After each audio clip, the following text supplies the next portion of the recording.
When did your already low expectations turn out to be too high? About 10 months ago, I married my boyfriend of 5 years and finally got my Disney wedding. Well, kinda. Because everyone attended except my younger brother Derek, 25, and my parents. But the worst part? Their absence wasn't even that surprising. For context, Derek was the epitome of a golden child. In fact, scratch that. He was a golden nugget who could do no wrong. Ever. From the moment he could move outside of our mom's womb, he commanded attention everywhere. He won every academic competition in elementary school. In high school, he was student council president, graduated top of his class, and was crowned homecoming king. While athletic and conventionally handsome, he pursued theater in college before focusing on his marketing degree. I still remember the extravagant celebration my parents threw for his first acting role in a regional commercial. They invited literally everyone they know, every friend, every relative, and each person was served with extremely expensive champagne and catered food. The professional headshot they hung above our fireplace is still there today. My mom dusts it every morning, and when, that same year, I earned an honors nursing degree after years of rigorous study, I obviously expected my parents to not care that much. Like, maybe they just hug me and move on or say good job, but instead they just nodded and returned to planning Derek's next audition. Fast forward a few years, and Derek's 28, a VP at a marketing company, and a corner office and company car. I know all this because my parents never fail to mention it at every family gathering. Meanwhile, I work as a registered nurse at a respectable hospital. I've saved lives and comforted people through their darkest moments. I've had old people thank me for not letting them die alone, but I guess it's not the kind of job my parents brag about. Sometimes I think back to childhood. My dad always pinched the extra fat on my arms and legs, enrolled me into fat camp, and constantly put me on the most extreme diet plans. And as if that wasn't bad enough, he'd always remind me that Derek never struggles with his weight, or you could look as good as your brother if you just tried harder. Luckily, by high school, I mastered the art of pretending these comments didn't hurt, but over time, with very expensive therapy, I've accepted these differences. What choice did I have? For years, I tried earning my parents' approval,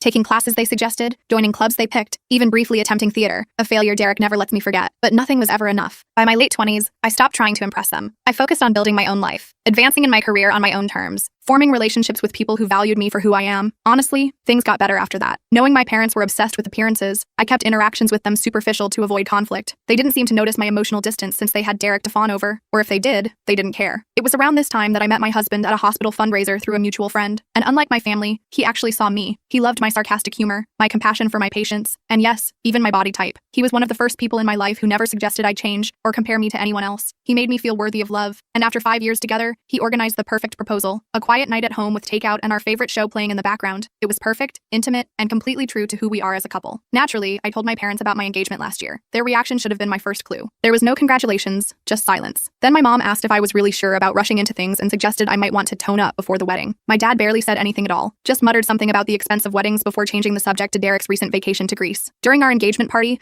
my husband noticed their odd behavior that I was too nervous to fully process. They spent most of the evening huddled in a corner over my mom's phone, barely interacting with any of our guests or my future in-laws. Later, my husband told me he overheard them talking to Derek on the phone, who was clearly upset. I always knew my parents were shitty, as you can probably tell from this story, so I expected the worst. And still, they ruined it. I can't tell you what happened next in this video. The full story is on my channel.